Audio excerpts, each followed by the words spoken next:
Hello there you guys, welcome to one of my videos. So Mauricio Pochettino will be Manchester United's next manager. Now Duncan Castles, who tends to be close to Manchester United, he was speaking to the Transfer Window podcast and he said some of Mauricio Pochettino's insiders are convinced that he will be offered the job. Now, there was reports coming out yesterday saying that Manchester United have contacted Mauricio Pochettino's representatives over Pochettino replacing Ole Gunnar Solskjaer at the football club. Don't forget, Mauricio Pochettino was linked with a managerial role at Manchester United. Obviously, before Solskjaer came in December 2018. Now, I think Mauricio Pochettino would be the right manager for Manchester United. I think he would suit the strappings of the club. Mauricio Pochettino has dealt with top players. He's obviously well proven in the Premier League. My only element of concern about him, he has not won anything in terms of silverware. He has been managerless now for almost a year, because it was around 11 months ago that he got sacked from Tottenham. He did endure 5.5 years with Tottenham, and analysing the vast majority of Mauricio Pochettino's managerial tenure, Tottenham were competing in and out of the top four. Don't forget, last year, Pochettino guided Tottenham to their first ever Champions League final. I think Tottenham did pay around 12.5 million to get rid of him. Before he was at Tottenham, he was at Southampton. He only enjoyed a short tenure with Southampton, but he guided Southampton to their highest ever finish, I think, in the Premier League. Obviously, before he was at Southampton, he was at Espanyol.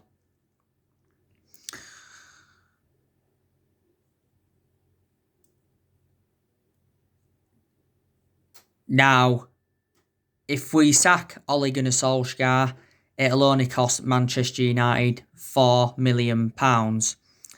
That's totally contrast to the 18 million that we paid to sack Jose Mourinho. Now, Solskjaer knows he's under serious pressure at the football club because we have endured a bad start to this season. Obviously lost our opening game against Crystal Palace by 3-1. That was our worst defeat on an opening day of a Premier League season since 1995. And we recently lost to Tottenham by 6-1. That's our worst defeat since Alex Ferguson's retirement, our heaviest defeat under the Ole Gunnar Solskjaer era. And Solskjaer made an admission after the game against Tottenham recently, saying it was the worst day in his managerial career. We was also lucky to beat Brighton, beating them by 3-2, but in reality it should have ended 2-2. So we have lost our first two home league games for the first time in 34 years. And we are currently sitting 16th in the Premier League, and we've registered 3 points from our opening 3 games.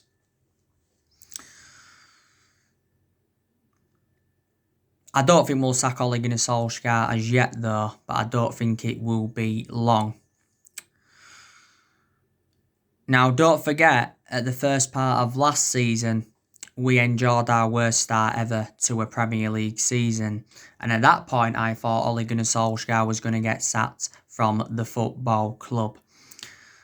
Now, I don't want him to get sacked, Solskjaer. Like I've said before, I want his managerial tenure at Man United to work out, because I love him a lot. He's a club legend. He was a great player for the football club for 11 years. He flourished under Sir Alex Ferguson's guidance. But I just think, there's a lot of Manchester United fans that want a manager in with a proven pedigree, such as Jurgen Klopp or the Pep Guardiola for prime example. Solskjaer hasn't got that proven pedigree, has he?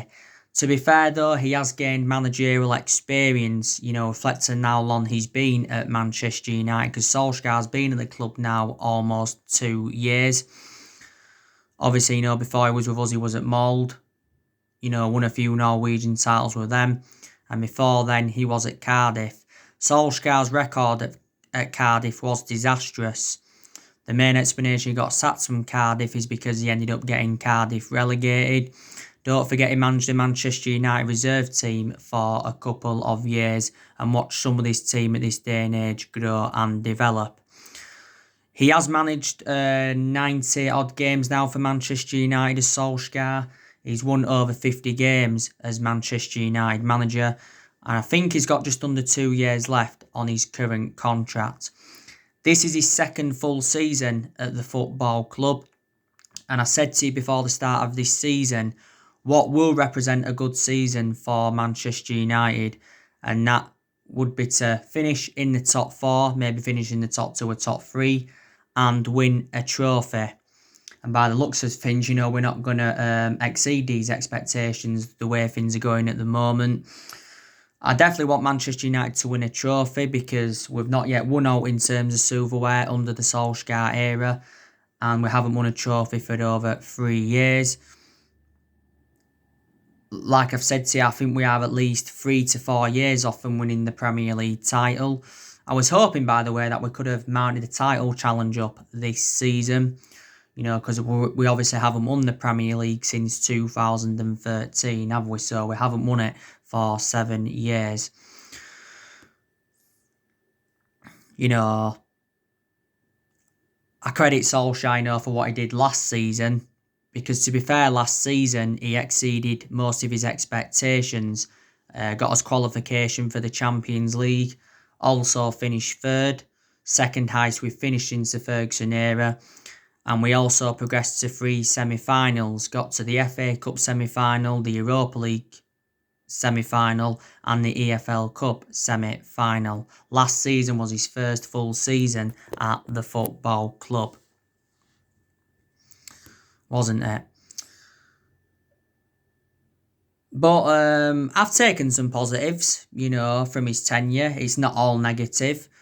I think, Solskjaer has made some good signings at Manchester United. He's spent a good £200 odd million at the club. I think he must have brought around 10 senior players in now. Obviously, in the summer of 2019, he brought Daniel James, Wan-Bissaka and Harry Maguire in. In January, he bought Bruno Fernandes and obviously brought Odin Igalo in on loan. And in this year's summer transfer window, he obviously brought Donny van der Beek in. He's enjoyed a fantastic start to his Manchester United career. Donny van der Beek currently wears the number 34 shirt.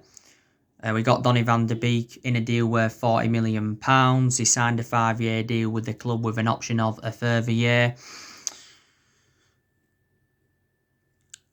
And obviously, in this year's summer transfer window, we brought another 4 players in. But we brought four of the players out of the 5 we brought in the window on deadline day.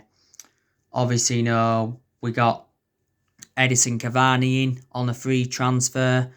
He's currently wearing the number 7 now for Manchester United. His debut has been delayed because of COVID-19 restrictions, like I mentioned on my recent video. How will Edison Cavani fit in the team? Will he be a starter? He will provide more competition now for Anthony Martial. Edison Cavani's come in. He's staying with us until 2022 because he signed a 2-year contract, didn't he? And I think we're paying him around 200 grand a week. We've obviously brought Alex Telles in from Porto. Got him for around 15.4 million. I think there's add-ons included. Alex Telles signed a 4-year deal with the club with an option of a further year. He's obviously now going to be our first choice left back, isn't he? And he's currently wearing the number 27 shirt. He's a good signing. So Telles should be making his debut against Newcastle after the international break. We brought Facunda Pelistri in from Club Atletico Penarol. He signed a 5-year deal with Manchester United. There's an option to extend it for a further year. And we've paid around £9 million for him. He's currently wearing the number 28 shirt. We've obviously now got Amad Traore from Atlanta. He will be joining the football club in January. Fabrizio Romano recently broke out this news regarding Amad Traore before obviously it was official. We're getting him in a deal worth 37.2 million. So we're paying like 19 million up front with like 18.1 million in add-ons. By the way, this is subject to him passing a medical, agreeing the terms and the work permit. Amad Traore is a winger. And he's only the age of 18. Don't forget he became the first player born in the 2000s to score a goal in the Serie A, and that was last year.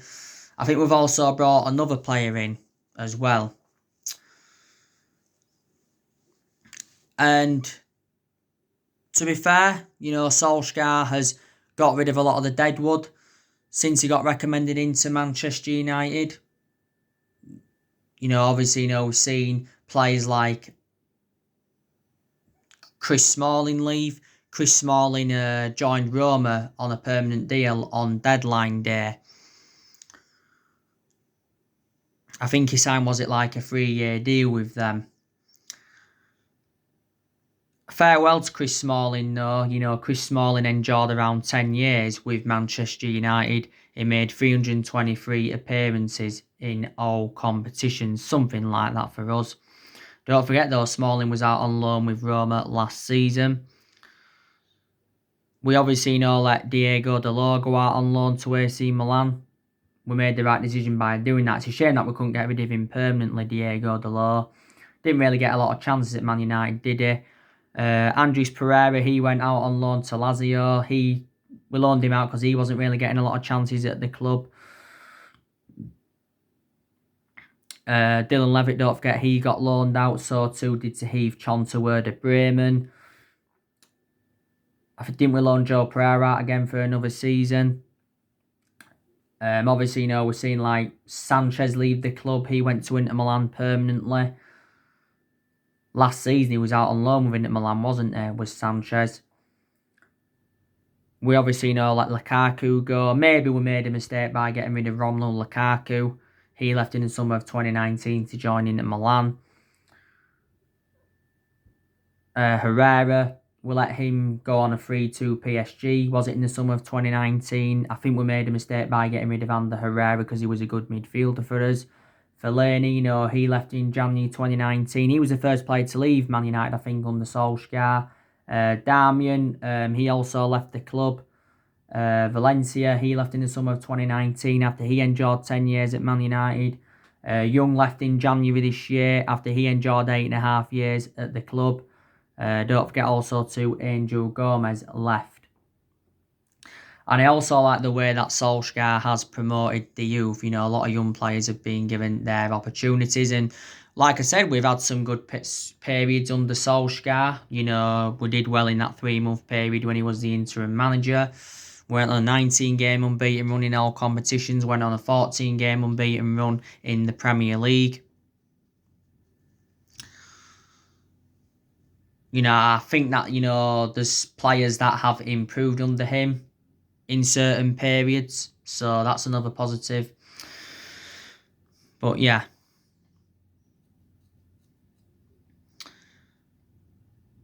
I'm hopeful that we can get rid of some more players. On my last video, I give you the news on Jesse Lingard, didn't I?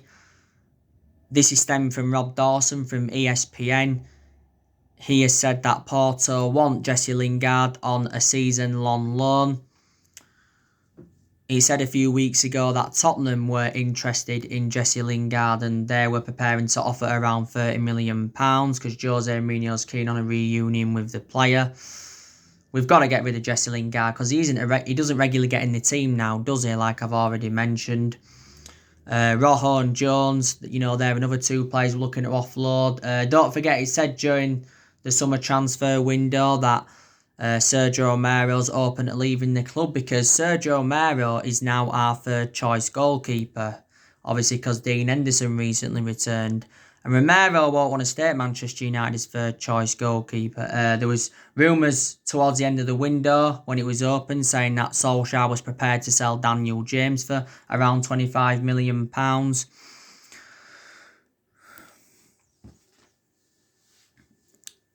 So, yeah. But there's definitely players that have got to step up to the plate at Manchester United. Like I said, De Gea, he's got to get back to his best vein of form.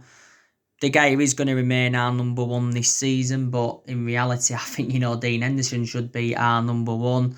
Wan-Bissaka, he's had a bad start to the season. Shaw's had a bad start to the season. Maguire's had a bad start to the season. Lindelof's been poor. Fred, McTominay and Matic haven't been so good. Pogba, he's had a bad start to the season.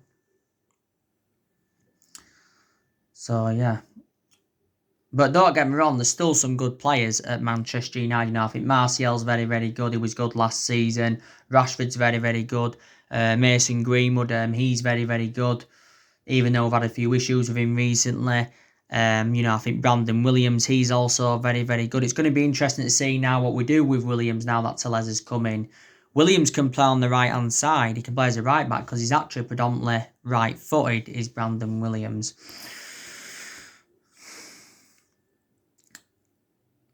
But the blame stems from more or less everybody, within the club, doesn't it? Some of the blame stems from the manager, obviously. Because I think in a lot of Solskjaer's games, he's been tactically naive, like I've already mentioned.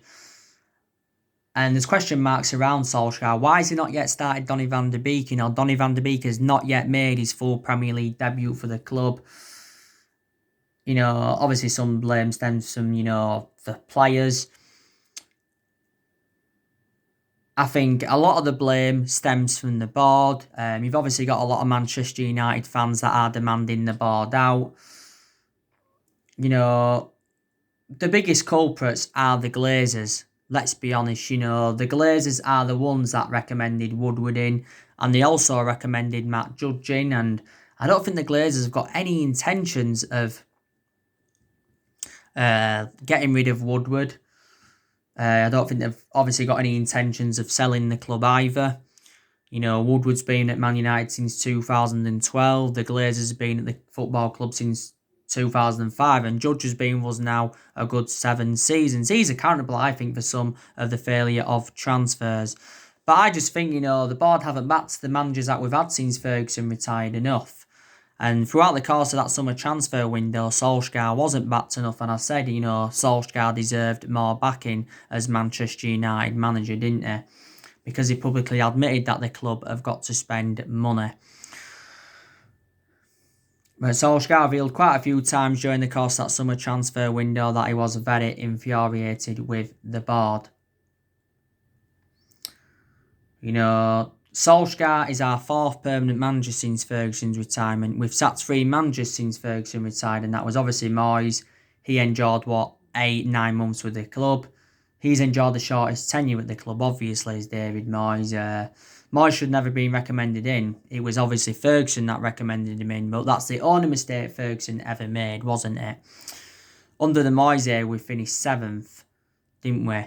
Louis van Gaal, he got sacked after 2 years, despite him winning the FA Cup. Mourinho, he got sacked after 2.5 years, despite winning the Europa League and the League Cup in his first season. Obviously, getting second in his first season.